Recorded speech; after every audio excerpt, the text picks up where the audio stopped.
The Ghost Army, America's Invisible Warriors of World War II. Part 1. The Sound of Deception. The night was unnaturally quiet. A thin mist rolled over the hedgerows of northern France, carrying the faint smell of diesel and fear. From a distance came the low rumble of engines, hundreds of them, followed by the squeal of tank treads grinding against the damp earth. To any German scout crouched behind binoculars, it looked like an entire American armored division, hundreds of tanks, trucks, and artillery pieces moving into position. But it was all a lie. The tanks were inflatable, made of rubber and canvas. The rumbling came from giant loudspeakers blasting pre-recorded engine sounds across the French countryside. The soldiers who appeared to be directing troop movements weren't infantrymen.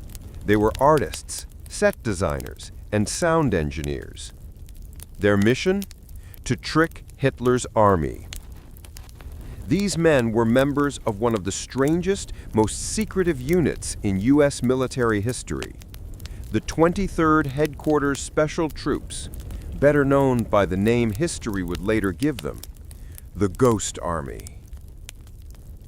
A War of Illusions. In 1944, as Allied forces pushed across Europe after D-Day, victory was far from certain. The German army, though retreating, was vicious and clever. They'd been masters of deception, camouflage, fake radio traffic, phantom divisions. The Allies needed to fight fire with fire. But the U.S. Army didn't just recruit spies and saboteurs. They recruited artists. From the halls of art schools, advertising agencies, and design firms came a strange breed of soldier, men who knew how to draw attention and misdirection. They were painters from the Rhode Island School of Design, sound experts from Bell Labs, and fashion designers from New York. They'd spent their lives creating illusions on canvas, in theater, and in print. Now they would use those same skills to save lives on the battlefield. The birth of a phantom force. The idea came from the mind of Colonel Billy Harris, a quiet but visionary officer who had served as an artist before the war. In 1943, he and a few colleagues began to imagine a unit whose weapon was deception, a mobile, self-contained force capable of impersonating entire divisions. It would use inflatable tanks, sound recordings, fake radio chatter, and even false road signs to mislead the enemy. The Army's top brass was skeptical, but Harris and his team persisted, demonstrating the potential with small-scale tests. The deception worked. In early 1944, the 23rd Headquarters Special Troops was born, 1,100 men who would go on to stage over 20 major deceptions across Europe. They were not allowed to talk about their missions. They carried no heavy weapons, and yet their tricks would divert German forces numbering in the tens of thousands. Training for the impossible. The Ghost Army trained at Camp Forest, Tennessee, and later in England, where they practiced everything from radio fakery to sound projection. One soldier, Corporal Arthur Shilstone, recalled, "We were told that our job was to fool the enemy, but they didn't tell us how. That was up to us to invent."